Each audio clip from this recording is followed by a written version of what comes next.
Women, and I'm starting to feel like society wants men to communicate their feelings the way women do. All right. Now, I think it's very interesting how everybody is framing this situation. Everybody is like, Tom went back on his word. Tom didn't do what he said he was going to do. Tom changed his mind. Tom broke a promise. This is why a lot of men, in my opinion, struggle to digest and live in their emotions.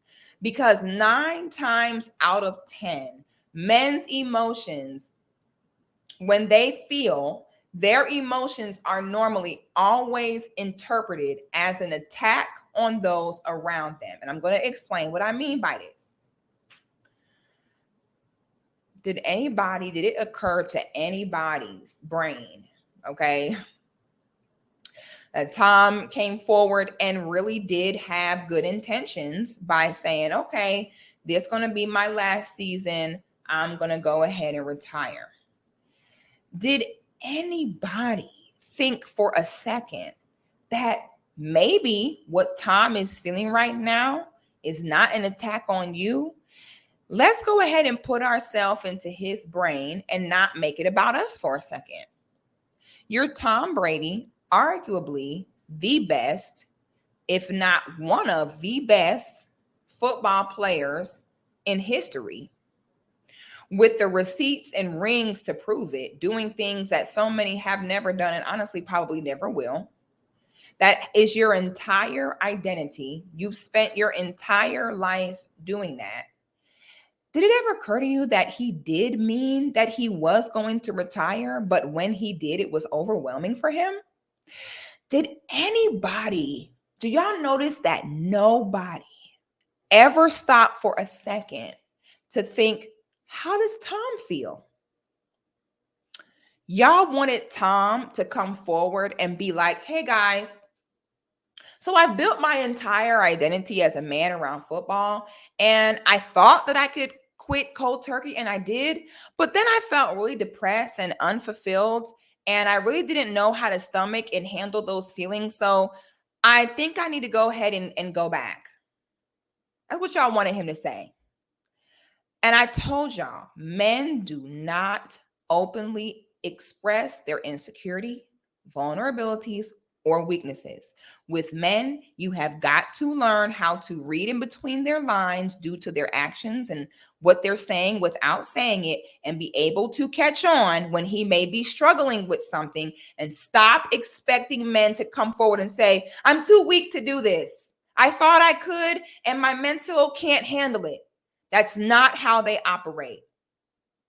I'm going to tell you what has to happen for men like Tom.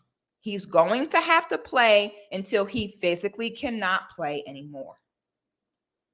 Men like Tom tend to have to go into extreme situations to get in or out of things, which is why Giselle had, I'm telling y'all now, if Giselle had not messed up and, got pregnant, Tom probably would not even have gotten married.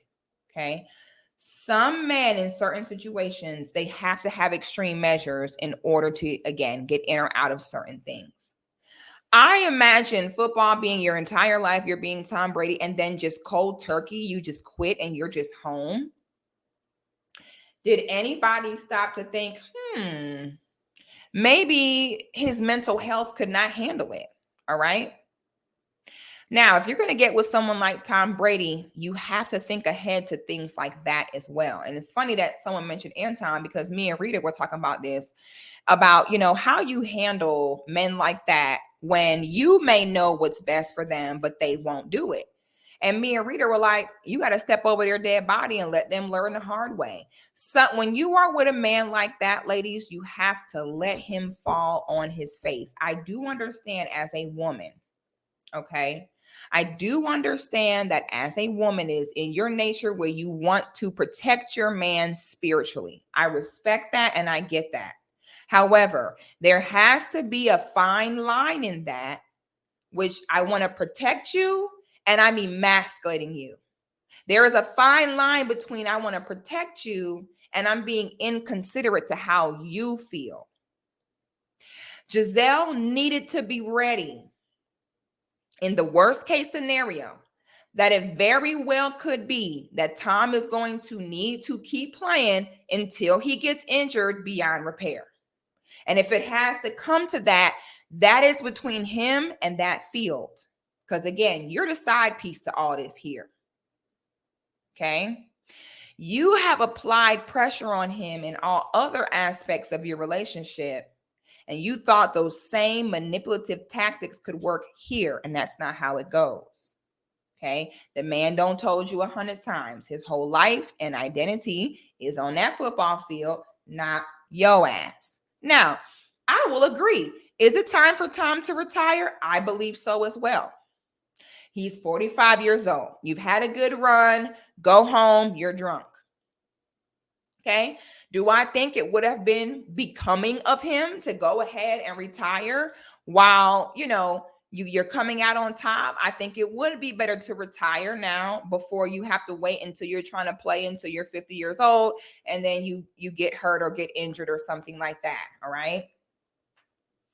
So I do think, but I also know that a lot of times psychologically, it can take between 6 to 8 times to quit something that you're bonded to. All these women, you don't left that man that been cheating and beating on you 6 times before you finally left for good. But y'all think Tom was supposed to break up with football on the first try. How many people break up on the first try? Okay. Most humans in general tend to need to go back and forth in things before they make something final and put that nail in that coffin.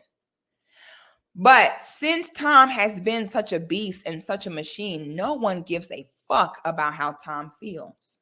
And I imagine that he's in this pressure of a space where your wife and your kids are this way and society is this way, and no one is concerned about the man in the middle because he's presented himself as damn near not even being human majority of his career. Y'all want this man to come forward and say, this is hard for me. Men are not going to do that. Instead, they're going to fight and fight.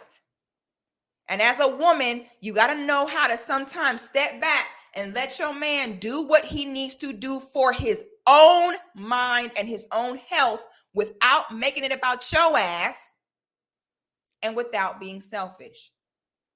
Giselle should have sat back. That's why I've been saying, you can express your concerns to your man once. Hey, as your woman, I think this and the third. If he don't go with it, as a woman, you have to learn how to sit back and let him learn the hard way and let him fail.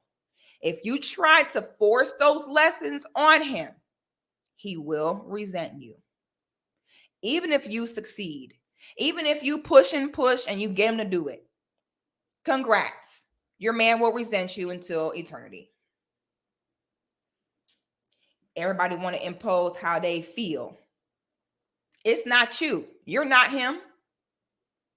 How does he feel? What do he need to do? The truth is, was anybody going to die if Tom played 1 or 2 more seasons?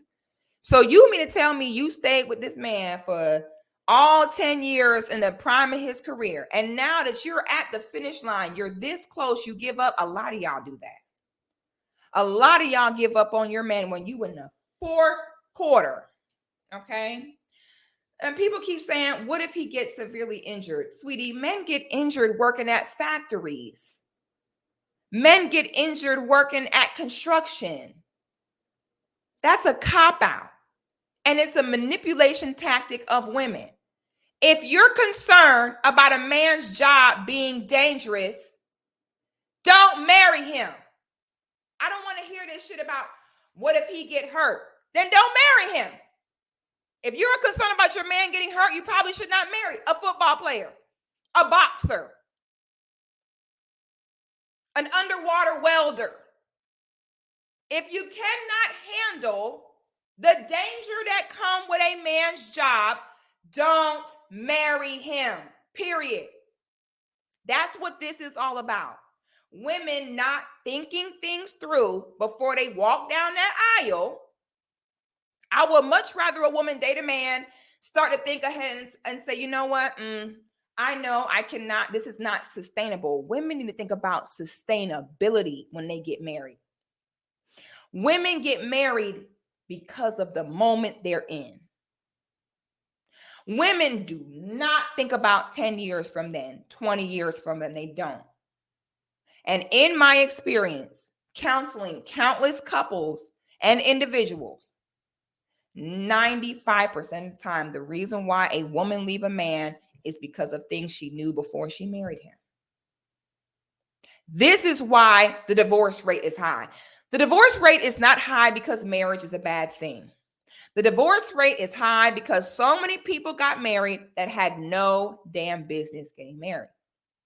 Why would you marry a football player then say, but it's dangerous?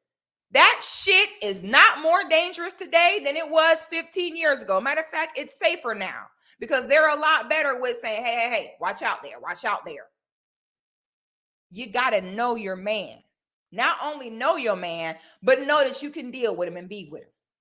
Y'all get with these men. Giselle got with Tom because she knew who he was. And now the whole time you fighting against who he was. Okay. Not only that, but if you say, what if he get hurt? You don't understand football. Okay. He plays the safest position on the team next to being the goddamn water boy. All them big ass dudes you see on that field are to prevent him from getting hurt. Okay. This man is not a defensive lineman. You know what I'm saying? It's just not the position he plays. So I don't understand this. Now all of a sudden, years into decades into his career, she's like, what if he gets hurt? So you didn't know that CTE and concussions were a risk before you married a fucking football player? Get out of here. Thank you for the super chat. Goddess Lock says, doing God's work. Honey purr. Thank you so much for the love, sis. Y'all over here talking about, what if he get hurt? He's a football player. Okay. You concerned about that? I'm going to tell you what Bridget did. All right. You know what Bridget did? And I love this for her. We're going to take a moment to salute Bridget for having good puss management. Okay. This is good puss management. All right. Now, if you're going to be a bear, be a grizzly, Bridget. Okay. Did you become a baby mama, Bridget? Yes, you did. But my God, if you're going to be a baby mama and you gave birth to Tom Brady's firstborn son, I ain't mad at you. If you're going to be a bear, be a big grizzly bear. And then you know what Bridget did? She said, oh, shit. Okay. The athlete life, you know, he over here marrying supermodels like Giselle. This is not going to be my lane. So you know what Bridget did? She married a banker. Didn't I tell y'all that you might as well stay with a man unless the next man is going to be significantly different? And how I told y'all it's mental illness when you see these women date athletes and rappers, then they date one athlete, leave him because he cheats, then they get with another athlete, or they date a rapper and then he cheats, so they leave and they get with another rapper. And I'm like, well, bitch, you should just stay with him. Now you done got fucked twice with the same outcome. Should have got fucked once. Bridget was smart. Bridget said, this ain't for me. You know what she did? Married a banker. He's home by 5. Smart. If you leave the man, please.